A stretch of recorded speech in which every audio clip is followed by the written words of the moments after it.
a pedir que abran sus Biblias en el libro de Génesis.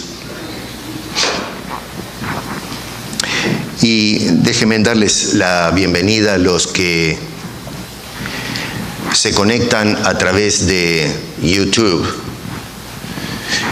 Hay una congregación virtual, bastante se ha abultado la gente que nos está siguiendo, es impresionante.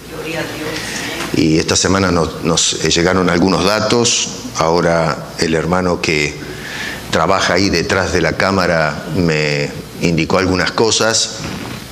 Y bueno, queremos darles la bienvenida a todos ustedes que nos siguen, nos escuchan, y queremos la mayor de las bendiciones para todos ustedes. Hoy voy a leer, váyanse en sus Biblias hasta el capítulo 6, pero vamos a hacer una cosa. Una vez que encuentre el capítulo 6, y vamos a leer los versos 1 al 8, sin embargo, quiero que dé vuelta una página al capítulo 4, y vamos a leer de ahí un solo versículo, que voy a conectar con el capítulo 6, y ya le voy a indicar después por qué. Pero en el capítulo 4, verso 26, dije 26, ¿verdad? 26, dice, y a Set también le nació un hijo, y llamó su nombre Enós. Entonces los hombres comenzaron a invocar el nombre de Jehová. Capítulo 6, verso 1, dice, aconteció que cuando comenzaron los hombres a multiplicarse sobre la faz de la tierra y les nacieron hijas, que viendo los hijos de Dios que las hijas de los hombres eran hermosas, tomaron para sí mujeres, escogiendo entre todas. Y dijo Jehová, no contenderá mi espíritu con el hombre para siempre, porque ciertamente él es carne, mas serán sus días 120 años. Había gigantes en la tierra en aquellos días. Y también después que se llegaron los hijos de Dios a las hijas de los hombres y les engendraron hijos. Estos fueron los valientes que desde la antigüedad fueron varones de renombre. Y vio Jehová que la maldad de los hombres era mucha en la tierra, y que todo designio de los pensamientos y del corazón de ellos era de continuo solamente el mal. Y se arrepintió Jehová de haber hecho hombre en la tierra, y le dolió en su corazón. Y dijo Jehová, raeré de sobre la faz de la tierra a los hombres que he creado, desde el hombre hasta la bestia, y hasta el reptil y las aves del cielo, pues me arrepiento de haberlos hecho. Pero Noé halló gracia ante los ojos de Jehová. Padre, bendice tu palabra. Gracias por haberla preservado, de tal manera que, a pesar de los intentos a través de los siglos por querer sacarla de la historia, hoy nos llega a nosotros, y es palabra fiel de lo que sucedió en aquellos tiempos. Aplícala, Señor, esta palabra a nuestros corazones, porque te lo pedimos en el nombre de Cristo Jesús. Amén. El título, si se quiere, de esta exposición es La falsa ilusión de un mundo mejor. La falsa ilusión de un mundo mejor. Muchos en la actualidad, yo sé que esto que voy a decir es un tema muy matizado, no, acá lo vamos a restringir mucho, hay mucho para hablar de esto, pero hay muchas personas en la actualidad que se ilusionan con un futuro mejor, que de alguna manera, poniendo en funcionamiento ciertas ideologías, vamos a tratar de mejorar y aprender de los fracasos pasados y hacer mejor las cosas. Son buenos intentos, humanos por supuesto, y en fin, se ven algunos cambios. Si vamos a comparar la sociedad contemporánea con la de siglos pasados, obviamente que nos hemos movido hacia adelante. Y ojo, muchos dicen que no, que vamos en atraso, pero yo pienso que hay que tener un poquito de en fin, de responsabilidad histórica y leer qué es lo que se vivió en el pasado y vamos a ver que hoy realmente nosotros la estamos llevando muy bien. El índice de pobreza en el mundo se ha reducido enormemente gracias al avance de la industria, las economías y una serie de cosas. Algunos dicen que no, pero eso es falso.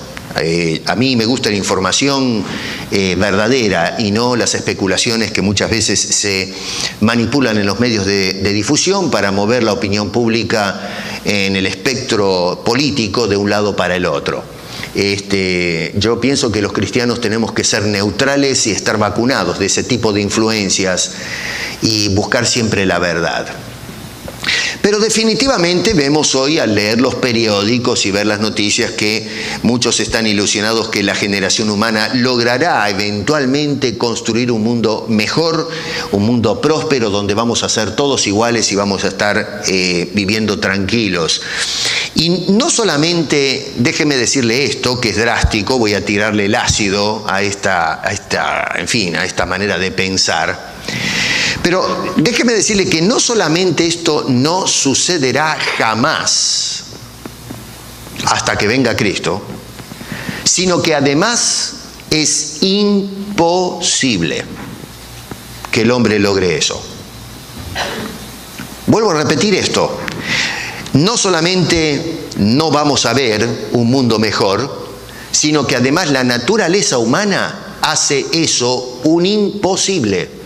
Que nosotros construyamos, los seres humanos, ese mundo utópico que nos prometen los políticos y a ingenieros sociales. No va a suceder y usted no lo puede hacer, ningún hombre lo puede hacer. Otra vez esto va a levantar, probablemente nos van a poner comentarios, es controversial, pero déjeme recordarle que la Biblia, que en la quien creo, no en los periodistas y en los ingenieros o los politólogos, es la que me dice que todo lo que estamos viendo va a desencadenar en una dictadura final a manos de un personaje siniestro que va a aparecer y luego el fin. Ahora, claro, acá estamos en si aceptamos el testimonio bíblico o las ilusiones de hombres caídos. Bueno, eso se lo dejo a usted para que decida a quién le va a creer. Yo no puedo forzar la idea de creer en la Biblia o la palabra de Dios en usted. Así que usted vea qué hace con esa información. Los primeros capítulos del Génesis, en especial el periodo que abarca la etapa prediluviana de la historia, porque en definitiva después en el capítulo 7 tenemos el diluvio y más adelante la Biblia nos va a hablar del periodo postdiluviano que se centra o se va a enfocar en el periodo patriarcal de la historia nacional de Israel.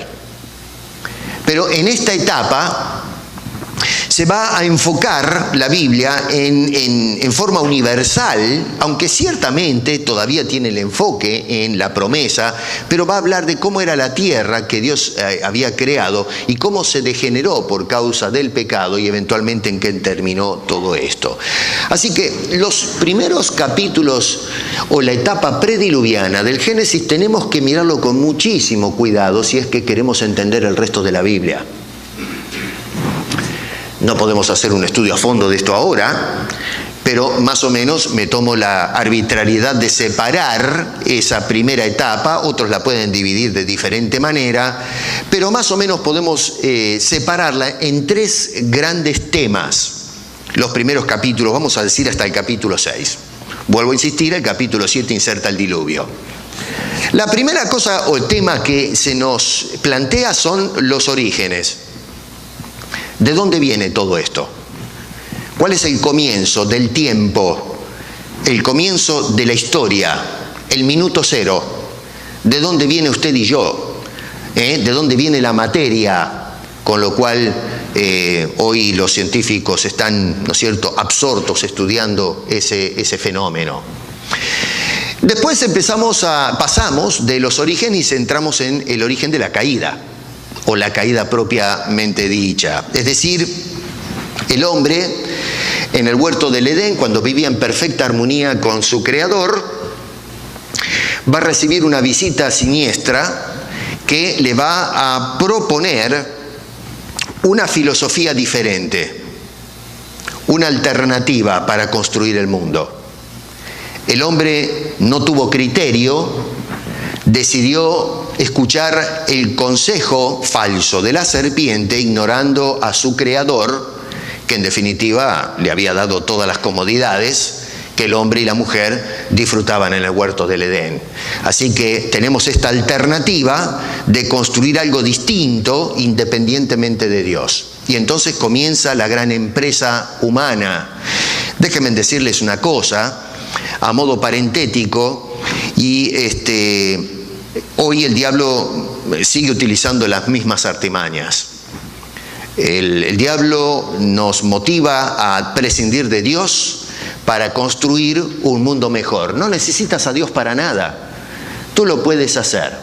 Nosotros juntos, pensando, usando nuestra capacidad racional, nuestros esfuerzos, podemos construir y llegar a la utopía. Eso es lo que predican los hombres en la actualidad, los intelectuales. Bueno, esa alternativa hace 6.000 años que está fracasando. ¿Qué nos hace pensar que de repente, ahora en el siglo XXI, vamos a darle vuelta a las cosas? No va a suceder, no se ilusione. Bueno, eso apareció y eso es lo que trajo aparejado, ¿no es cierto?, la caída, el haber permutado el consejo de Dios por una alternativa. Y luego tenemos las consecuencias.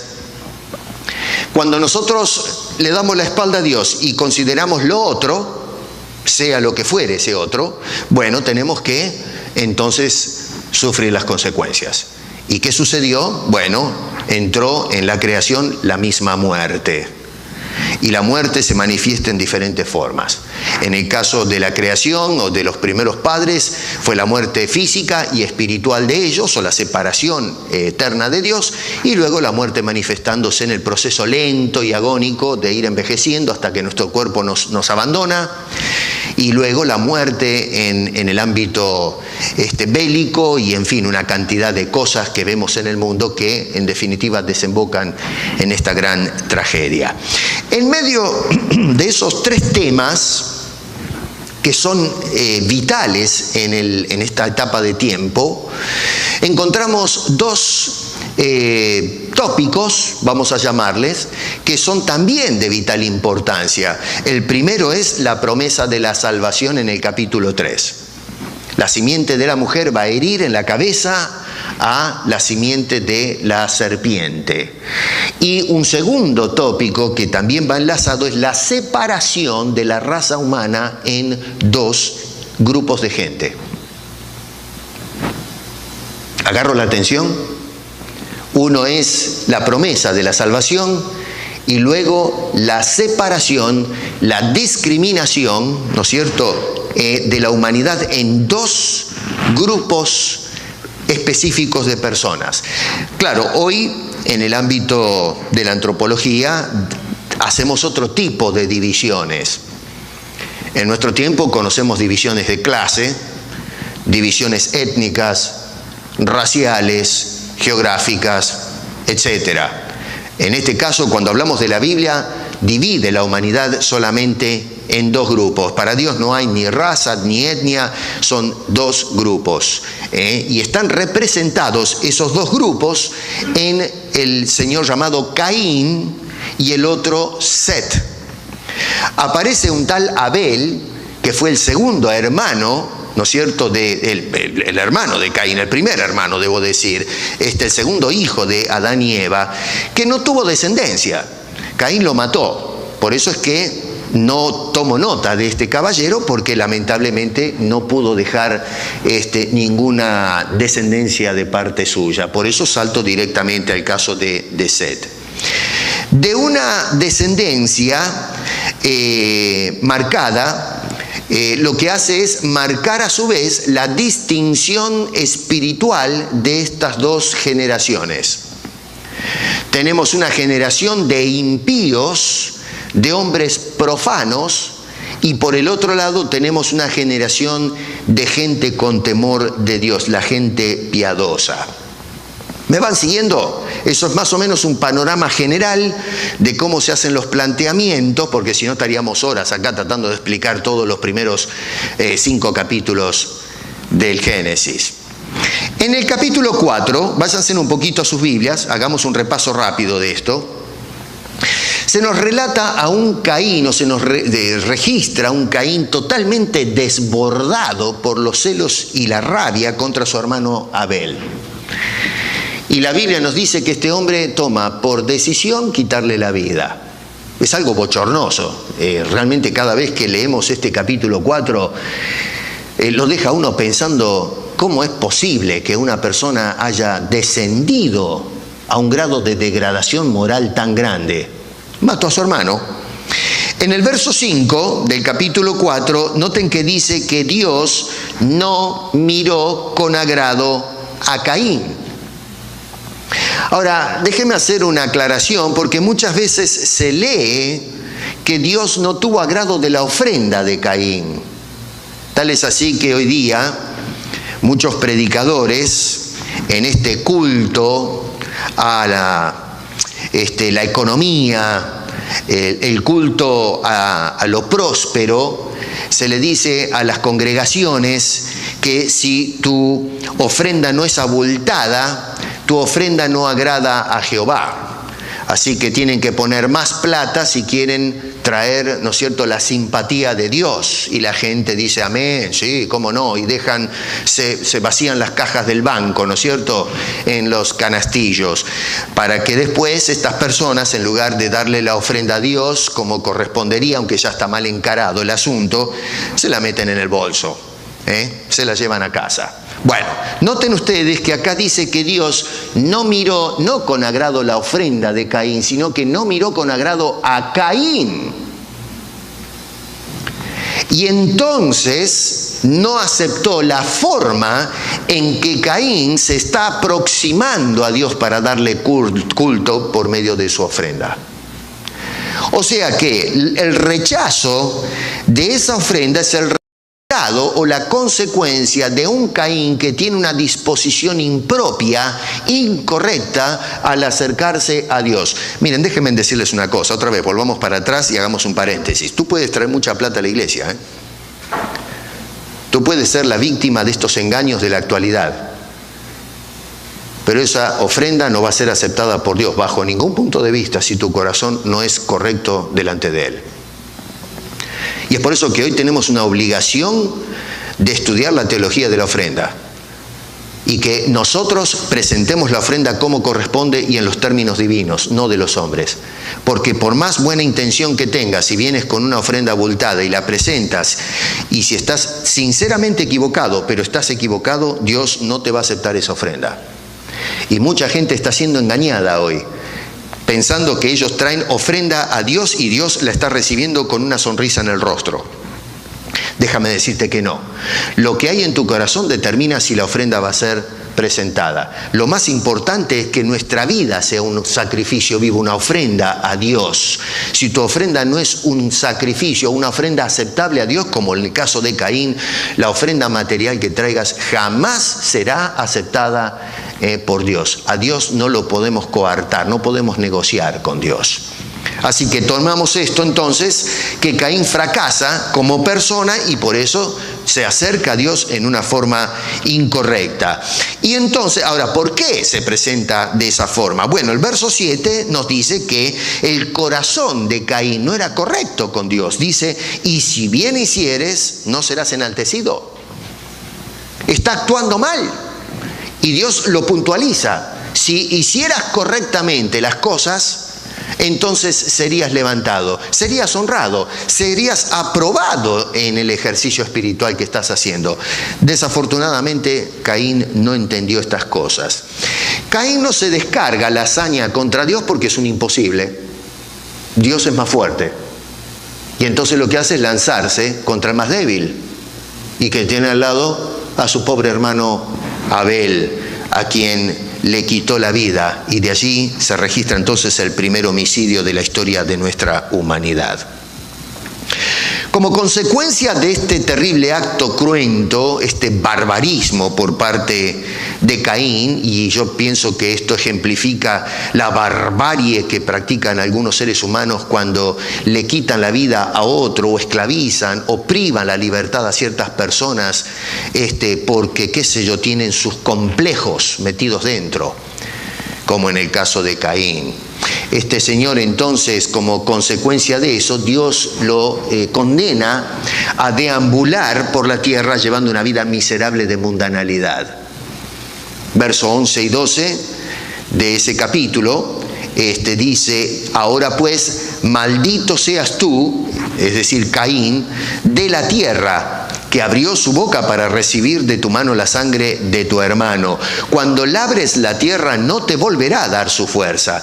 Errante y extranjero serás en la tierra. Verso 16, salió pues Caín de delante de Jehová y habitó en tierra de Nod.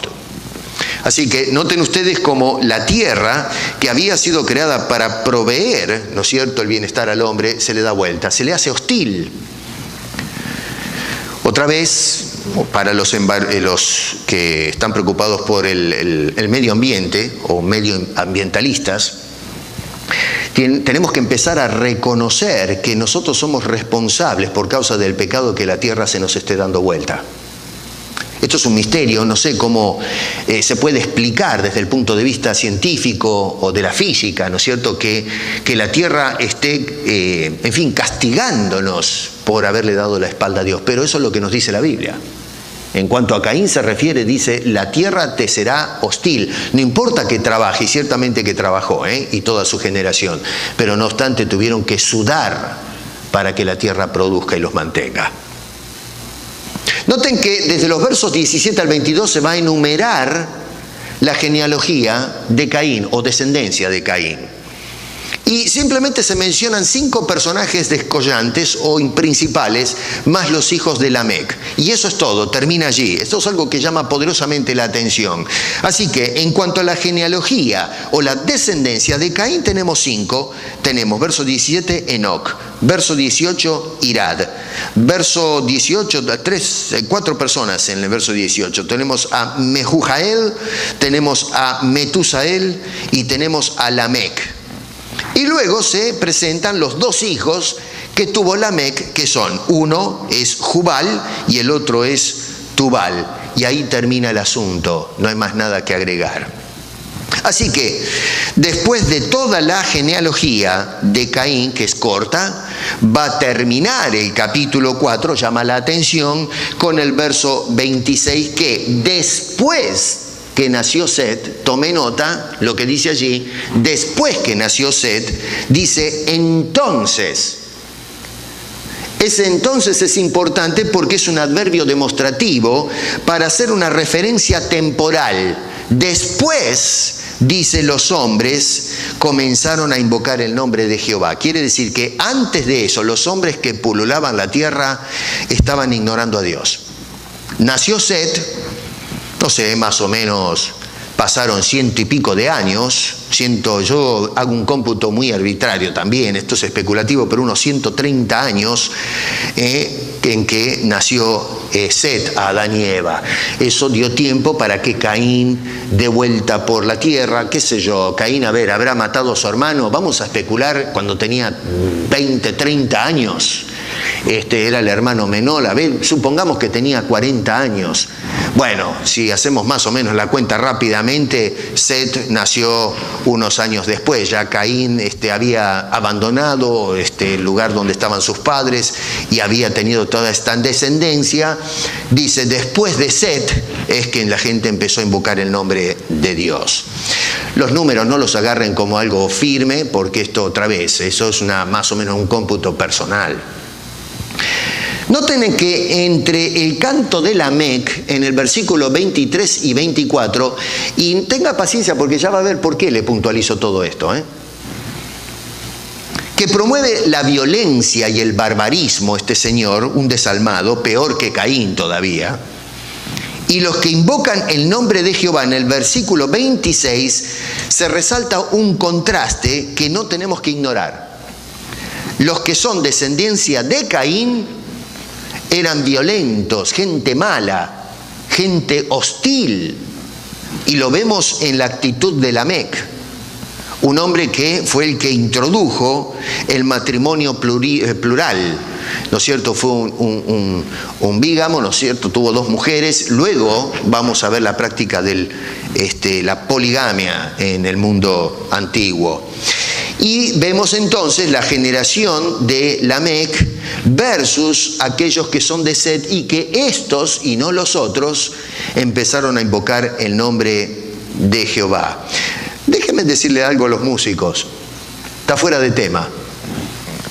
Pero alguien me escribió y me habló de la música en uno de los videos. Yo he escuchado muchas veces decir a las personas que Dios es el inventor de la música, de los instrumentos, que le dio los dones a los hombres para esto. Miren, yo les invito a que estudien con más cuidado el origen de la música. Hay que tener mucho cuidado cómo adoramos a Dios.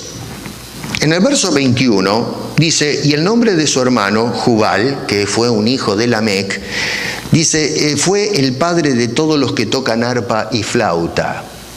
La música en este mundo tiene origen mundano. No fue la descendencia de Set, sino de Caín, los inventores de la música. Algunos me van a decir, no, bueno, pero los ángeles en el cielo. Bueno, pero acá estamos hablando del origen de la música en la tierra, no la música en el cielo. Los coros del cielo es otra historia, otro tema. Pero quiero que observes, cuidado con esto. No estoy diciendo que la música es mala, pero ojo, cuando decimos que el origen de la música es del pueblo de Dios. No. La música es de la tierra, es del mundo, y por eso es que la música apela a los movimientos cadenciosos propios de un hombre caído. Ojo, no se dejen llevar por teologías modernas donde se tratan de justificar ciertas cosas. No, la Biblia es nuestra fuente de autoridad. La música viene del mundo. Les puntualizo eso para abrir a los que les gusta este tema de estudiar, no descalificar, sino estudiar más a fondo la teología de la adoración y en relación a la música, y no decir, por ejemplo, que Dios es el que incentiva o inspira todo lo que se está viendo en la actualidad. Eso es un paréntesis que no tiene nada que ver con el tema en esta ocasión. En el capítulo 5, ahora sí, se enlista todo el capítulo, la genealogía de Set, que por cierto es más extensa que la de Caín. Ustedes comparan los dos capítulos y van a ver que la genealogía de Set tiene más nombres. La genealogía, noten ustedes que aparecen 8 nombres rápidamente principales, pero al final de esos nombres se agrega la frase y tuvo o tuvieron hijos e hijas, cosa que no lo encontramos en la genealogía de Caín. Salieron 5 personas y eso es todo. Pero en la del capítulo 5, las personas tuvieron sus hijos, no los voy a nombrar porque eso me va a quitar mucho tiempo, véanlo bien en casa y luego van a ver que se agrega esa frase y engendró hijos e hijas. ¿Por qué? Me pregunto yo como hermeneuta. ¿Qué pasa? ¿Qué es lo que está tratando el escritor, no es cierto, la inspiración de decirme en contraste de estas dos genealogías? Bueno, que la genealogía de Caín no tuvo futuro. Solamente la de Set tuvo futuro. La genealogía del hombre que le dio la espalda a Dios no tiene futuro. Y tal es así que, aunque la genealogía de Set también fracasó, solamente salió una familia escogida por Dios, que preservó para llevar a cumplimiento la promesa que hizo en el capítulo 3. Y es por eso que Dios preservó la vida de Noé y su familia para comenzar de nuevo y expandir, ¿no es cierto?, la raza humana en la humanidad. Y esto es para dejar claro entonces la idea que la genealogía del hombre mundano, el hombre terrenal, terrestre, el nómade, en cuanto a las cosas espirituales, el hombre sin Dios tampoco tiene futuro. Solo aquella generación que invoca el nombre de Dios. Muchos piensan en la actualidad que dándole la espalda a Dios van a poder construir su propio futuro, como hizo la generación de Caín. Bueno, la Biblia dice que no va a suceder así. La generación humana, los hombres no tienen futuro. No existe la utopía, no va a existir jamás. Es falso. El mundo va a ser transformado cuando Cristo descienda otra vez y ponga las cosas en orden. Pero es Dios el Hijo el que va a venir a poner las cosas en orden, no el hombre de la tierra. El hombre de la tierra arruina este mundo y es por eso que vemos tantas injusticias. Cualquier persona, incluyéndolo a usted, que dé la espalda a Dios, olvídese que usted tiene futuro. La historia nos habla eso. La generación de Caín que le dio la espalda a Dios no tuvo futuro, pereció en aquel famoso diluvio universal. Ahora, fíjense en qué notable, ¿no?, cómo son las cosas, porque así como Caín, por ejemplo, mató a su hermano y fue llevado a deambular por toda la tierra, siglos después, el pueblo de Israel, los judíos, van a asesinar a su hermano y terminaron deambulando por toda la tierra. Juan capítulo 7 dice: no os dio Moisés la ley y ninguno de vosotros cumple la ley. ¿Por qué procuráis matarme? Acusaba Jesús a los judíos, a los líderes religiosos. En el capítulo 8, verso 40 dice: pero ahora procuráis matarme a mí, hombre, que os he hablado la verdad, la cual he oído de Dios. Querían asesinar al enviado de Dios. Y es irónico, y yo pienso que inclusive es insultante, francamente, la pregunta acusadora de los judíos a Jesús en el capítulo 7, verso 20 de Juan, cuando lo increpan al Señor diciendo: demonio tienes, ¿quién quiere matarte? Cuando, si vamos un poquito más atrás, en el capítulo 5, verso 18, yo menciono los pasajes, en fin, después si lo quiere investigar, el orden cronológico aquí no es mi énfasis, sino las palabras, pero dice: por esto los judíos aún más procuraban matarle, porque decían que Dios era su propio Padre. Así que estos que primero, en los primeros capítulos, en el capítulo 5, dice que procuraban matarle, eran los que acusaban a Jesús. Fíjense ustedes, ¿qué tienes, demonio? ¿Que nos estás insultando? ¿Quién quiere matarte? Y los vamos a ver más adelante que ciertamente gritaba la chusma diciendo: crucifícale, mátenlo de una vez, callen la voz de ese hombre, háganlo desaparecer de la historia. La hipocresía del ser humano es francamente asombrosa. Así que en Caín y en Set tenemos ejemplificado el comienzo mismo de la historia de la redención. Dos caminos diferentes representados por dos personajes con inclinación y dirección diferente. Tenemos delante nuestro la analogía del reino de Dios y por el otro lado la analogía del reino de la tierra, de este mundo diabólico, enfermo.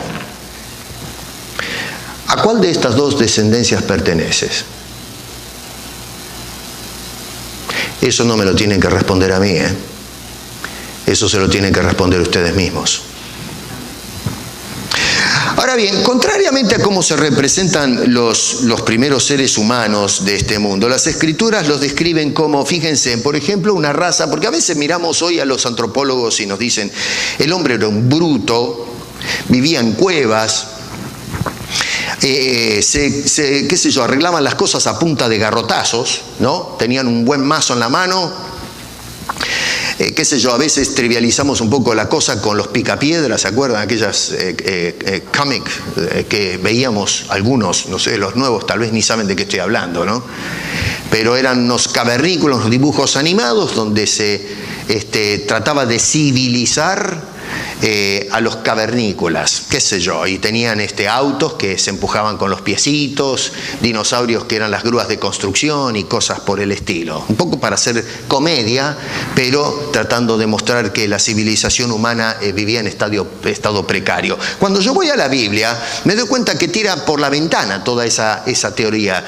Tenemos, por ejemplo, que eran personas que tenían ciudades, capítulo 5, verso 17, ahí en el capítulo 5. Tenían conocimiento de la agricultura. Adán y Eva eran agricultores. Caín salió a trabajar la tierra y la tierra dice que le va a salir en contra. Poseían un arte desarrollada, porque dice en el verso 21 que ya practicaban la música, y el verso 22, si usted se fija, practicaban también todo tipo de obras, ¿no es cierto? Y también vemos que tenían sociedades bien organizadas y establecidas con liderazgo y todo. Había una jerarquía en los hombres, o sea que había cierta organización social. Ahora, si bien es cierto que en el capítulo 4, verso 26 se nos dice, entonces los hombres comenzaron a invocar el nombre de Jehová, también sucede que según el capítulo 6, versos 1 y 2, dice, aconteció que cuando comenzaron los hombres a multiplicarse sobre la faz de la tierra y le nacieron hijas, que viendo los hijos de Dios que las hijas de los hombres eran hermosas, tomaron para sí mujeres, escogiendo entre todas. Acá tenemos que parar un poquito, hay mucho para hablar de esto, pero muchos interpretan, y yo me voy a incluir en esto en un tiempo pasado, Después cambié, la Biblia me empezó a mostrar otras cosas. Pero muchos sostienen que cuando leemos allí la palabra hijos de Dios en el versículo 2, se refiere a ángeles caídos que vinieron y tuvieron relaciones sexuales con las mujeres de los hombres. Es una teoría muy común y cuando uno la analiza está montada más que nada sobre algunas declaraciones que encontramos en el libro de Job. Yo voy a leer ahí, después en casa léanse en Job capítulo 1, versos 6 al 12. Pero voy a leer algunos versículos que son más cortos para correr un poquito. En el capítulo 2, verso 1 dice, y sucedió que un día cuando los hijos de Dios vinieron a presentarse delante del Señor, vino también Satanás entre ellos para presentarse delante del Señor. Así que se cuenta otra vez, por contexto, el capítulo 1, los ángeles, que eran seres racionales, venían a darle cuenta a Dios y ahora se nos dice que incluso Satanás, otro hijo de Dios, venía a presentarse delante de él. Capítulo 38 dice, cuando cantaban juntas las estrellas del alba y todos los hijos de Dios gritaban con gozo. Así que tenemos allí, en el libro de Job específicamente, la frase hijos de Dios refiriéndose a los ángeles. Muchos asumen, por comparación, que si la frase hijos de Dios en el libro de Job se refiere a aquellos seres angélicos, entonces vamos para atrás en el capítulo 6 de Génesis, decimos estos hijos de Dios son los ángeles. Bueno, suena bien. A mí me tentó eso, esa exégesis o esa hermenéutica, hace muchos años, pero no, momento, a ver, acá hay que hacer algunas preguntas, porque cuando vamos a la Biblia y miramos los hijos de Dios, esa frase, va a ver usted que muchas veces, la mayoría de las veces, cuando se habla de hijos de Dios se refiere a los hombres, no a los ángeles. Incluso en el Nuevo Testamento, nosotros somos hijos de Dios por redención. Así que si vamos a hacer la comparación, nos vamos a dar cuenta que no nos sirve para justificar esta teoría de que se está hablando de ángeles en este pasaje bíblico. Vuelvo a insistir, a través de toda la Biblia, usted haga la investigación por usted mismo, va a ver que no le engaño y va a ver que los hijos de Dios son seres humanos. Solamente en Job se menciona que son los hijos de Dios, que es por creación, Dios los creó, Él es el progenitor de esos seres espirituales, por eso se le llama hijo de Dios. Ahora, la otra cosa que notamos, que para mí fue lo que selló el asunto, es que los hijos de los hombres, dice allí que tomaron para sí mujeres. Ahora, la palabra mujeres, la palabra isha en el hebreo, se traduce literalmente así como mujer, el sexo femenino, pero cuando se construye la frase junto a tomaron para sí isha o para sí mujeres, hace referencia al matrimonio. En todos los pasajes bíblicos donde se habla de hombres tomando para sí mujeres o alguien que toma para sí mujeres, es el matrimonio, es tomar una mujer para casarse con ella. Y eso, otra vez, lo dejo a usted para que haga la investigación, porque nos va a llevar mucho tiempo eso, pero esa es la norma bíblica. Así que lo que se nos está diciendo aquí, que los hombres tomaron esposas, quiere decir que no fue un acto de fornicación. No fue un acto de tener relaciones sexuales y se terminó el asunto, sino que se casaron, contrayeron matrimonio con las mujeres de los hombres. Jesús, en el Nuevo Testamento, es quien dice que los ángeles no se dan en casamiento. Claro, esto es más tema bíblico, pero tenemos que ver la teología bíblica acerca de estas cosas y no agarrar versículos sueltos por aquí y por allá. Y Jesús nos decía, otra vez, no ese es el tema al que aborda Jesús, pero lo sacamos por injerencia. Dice, porque en la resurrección ni se casarán los seres humanos, ni se darán en casamiento. O sea que si usted no se casó acá abajo, olvídese que lo va a hacer allá arriba. Aproveche acá, porque allá no va a poder pasar al altar. Allá no hay casamiento. Pero dice, si no serán como los ángeles en el cielo. Y ahí está la injerencia. Los ángeles no se casan. Ahora, la otra cosa que notamos, y vuelvo a insistir, noten que no es que los ángeles aparecieron, los hijos de Dios tuvieron relaciones y se fueron. No, acá se casaron. Bueno, los ángeles no se casan. Hay mucho más para hablar. Yo puedo especular por horas acerca de un montón de cosas que me llevaron a cambiar la postura. No se habla en la Biblia que los ángeles tienen la capacidad reproductiva. Francamente se los presenta como asexuales y muchas cosas más que, vuelvo a repetir, por amor a la brevedad ahora no lo voy a tocar. Dice que había gigantes en la tierra, versículo 4. La palabra gigantes es la palabra nefil, que quiere decir los caídos. Y lamentablemente acá se traduce la palabra gigante, pero no es la más correcta. Otra vez, esto puede causar controversia, pero el problema es que acá tenemos la palabra gigantes, que es la traducción del hebreo al griego, que conocemos como la Septuaginta, y se ha traducido de la Septuaginta la palabra gigantes, pero no es la mejor traducción. La palabra nefil apunta a héroes o personas valientes de la época antigua. Si vamos a usar la palabra gigantes en la lengua española, son gigantes de carácter, no de estatura, aunque hubo gigantes en la tierra, porque ustedes se acuerdan de aquel famoso Goliat, aquel heraldo de los filisteos que medía, casi 3 metros, un pedazo de hombre. Pero en este caso, probablemente había gigantes, sí, no sé, pero no es eso lo que se nos está diciendo aquí. Se está hablando de hombres renombrados, valientes. Si creemos en la cohabitación de los seres prehistóricos, ¿no?, estos animales extraordinarios que vemos ahora en los museos, con los humanos, yo soy de la teoría de que convivieron. Otros dicen que no, pero yo pienso que me da evidencia la Biblia para pensar que coexistió el hombre con los grandes reptiles del mundo antiguo. Bueno, tuvieron que construir ciudades y murallas para, de alguna forma, defenderse de estas bestias. Y probablemente hubo hombres que estuvieron dispuestos a tratar de domesticarlos o defenderse. No sé, otra vez, esto es especulativo, pero lo cierto es que la palabra allí gigantes son aquellos héroes, aquellos valientes que existieron en el tiempo antiguo. Estos héroes, dice, ya existían. No son el resultado de la unión de los hijos de Dios ángeles con mujeres. No, ya existían. Otra vez, muchos dicen, la evidencia o otra evidencia que tenemos que se trata de ángeles que salieron gigantes. Así que ninguna persona puede producir o engendrar una mujer un gigante. Así que tiene que haber sido un ser extraordinario que produjo hombres extraordinarios. Bueno, no, está equivocado. Mal exégesis. Hay un problema de semántica. No estamos siendo fieles al texto. Así que eso es lo que me llevó a cuestionar mi postura hace años atrás.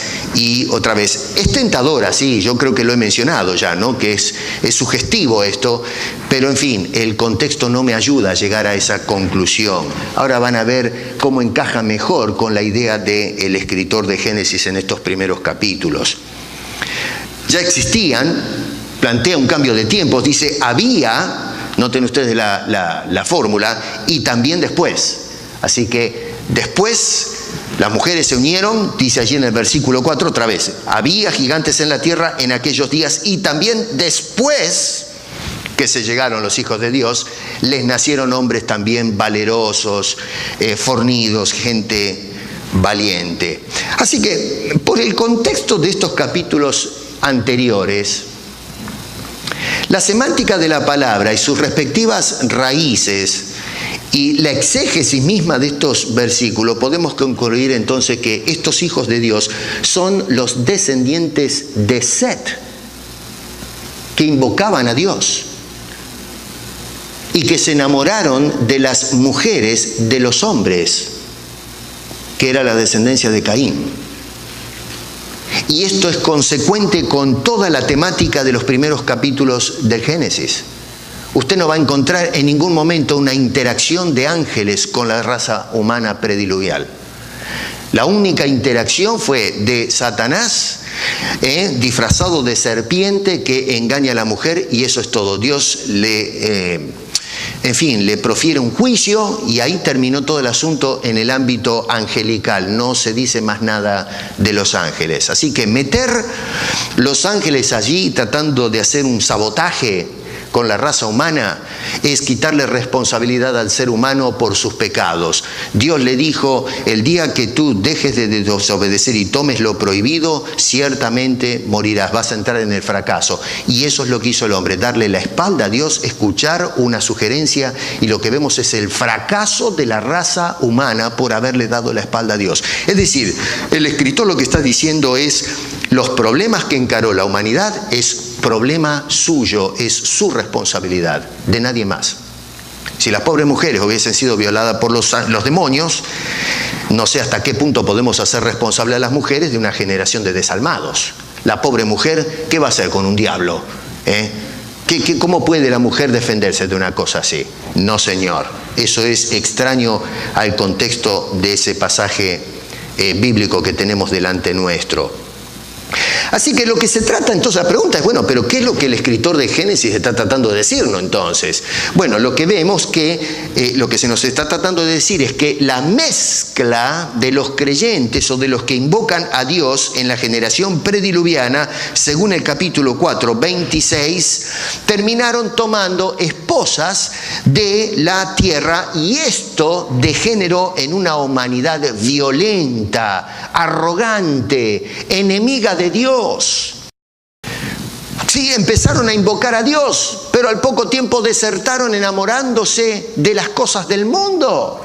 Las chicas de la tierra eran sensuales, conquistaron o sedujeron a los hombres que invocaban a Dios y terminaron casándose con estas mujeres. Y eso trajo entonces la debacle en esta generación humana. Degeneraron en un estado social que francamente lo vemos en los versículos siguientes. Así que el temor de Dios desapareció paulatinamente del corazón de los hombres como consecuencia del pecado.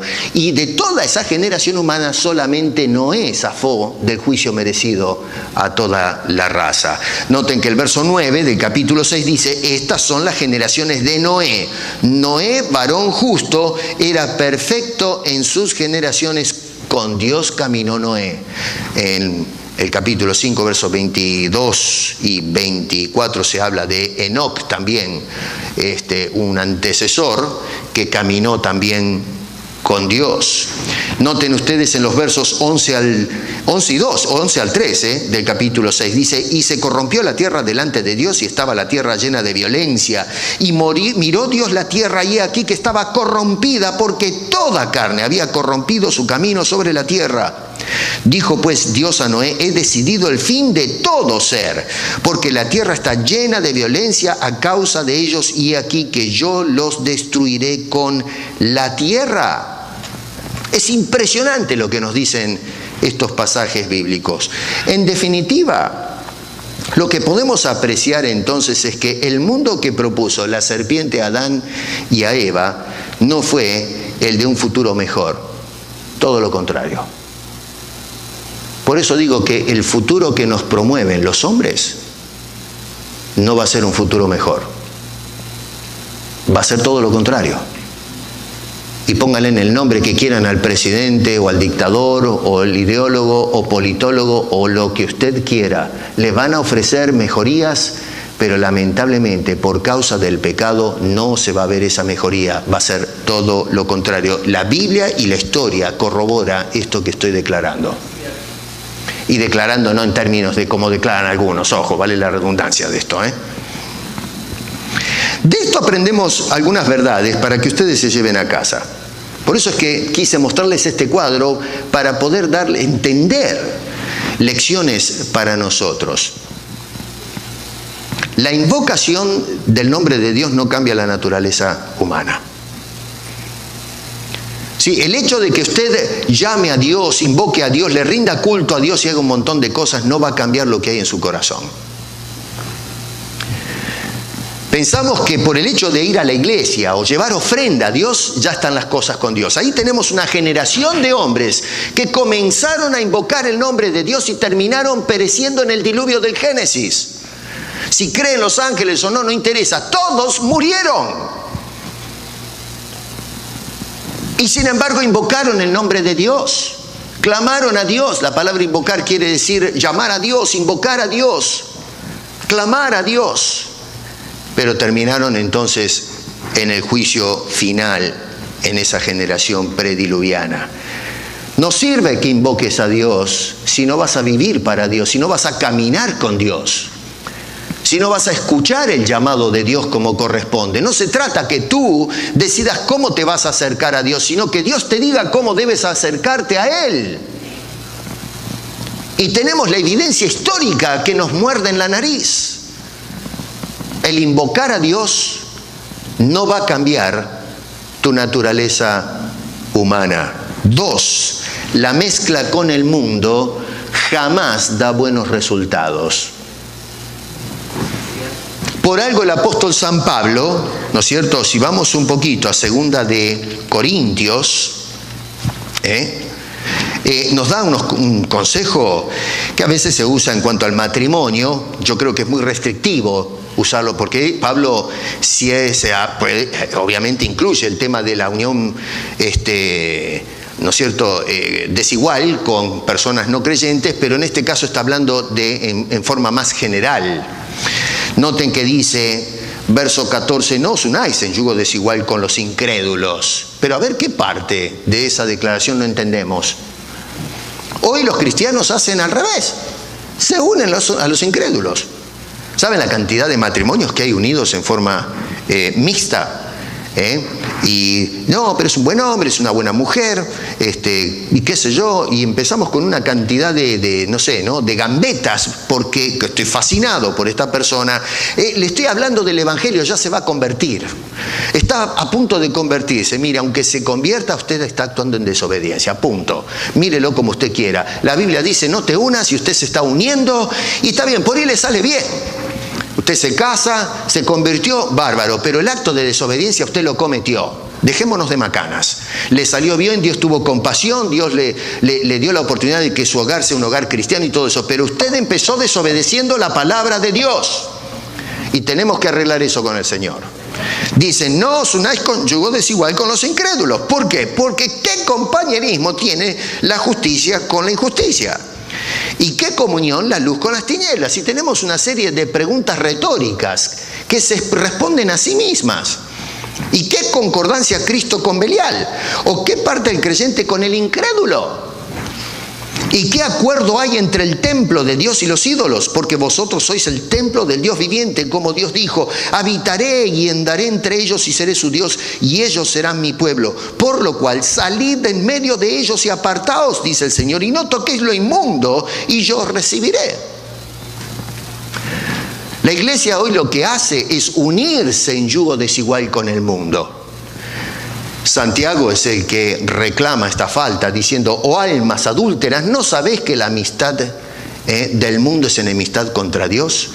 Y quiero que tome nota que dice la amistad del mundo, que me llama la atención. No dice la amistad con el mundo, sino la amistad que te ofrece el mundo. El mundo se acerca y te dice, podemos convivir, podemos sentarnos a orar juntos, podemos divertirnos juntos, podemos convivir todos con distintas ideas.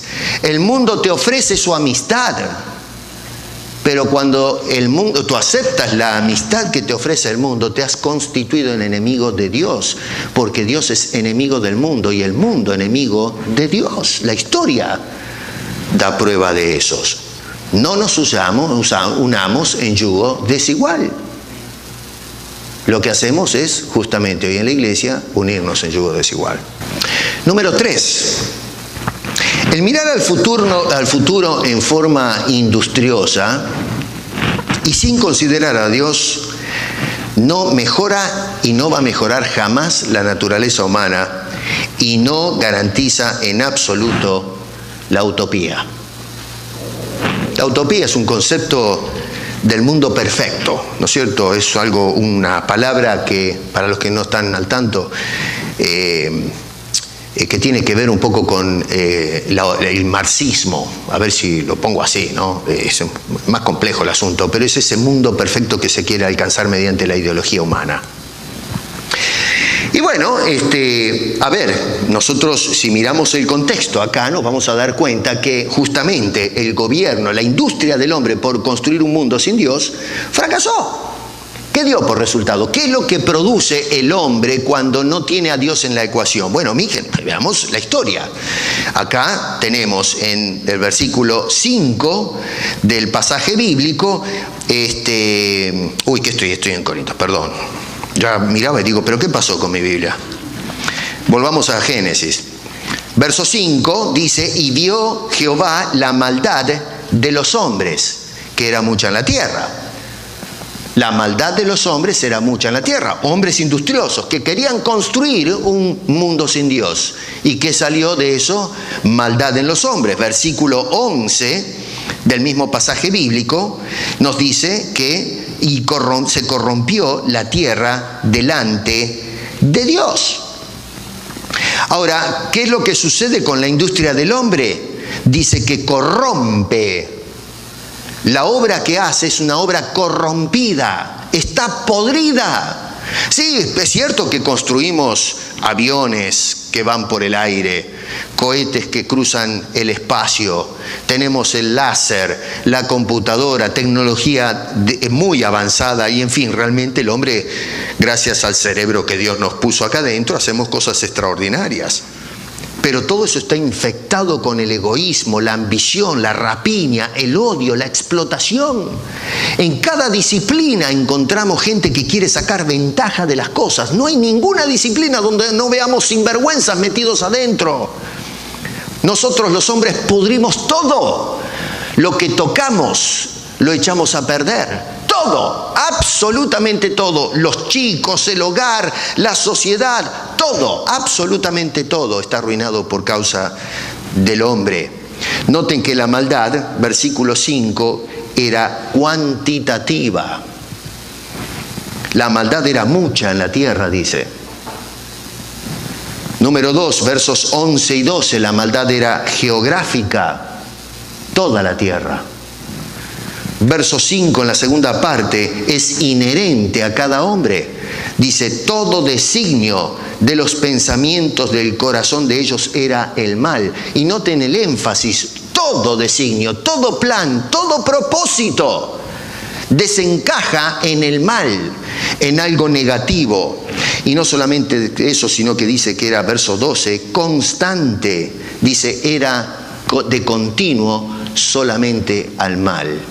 Esto para mí es revelador lo que nos dice la Escritura.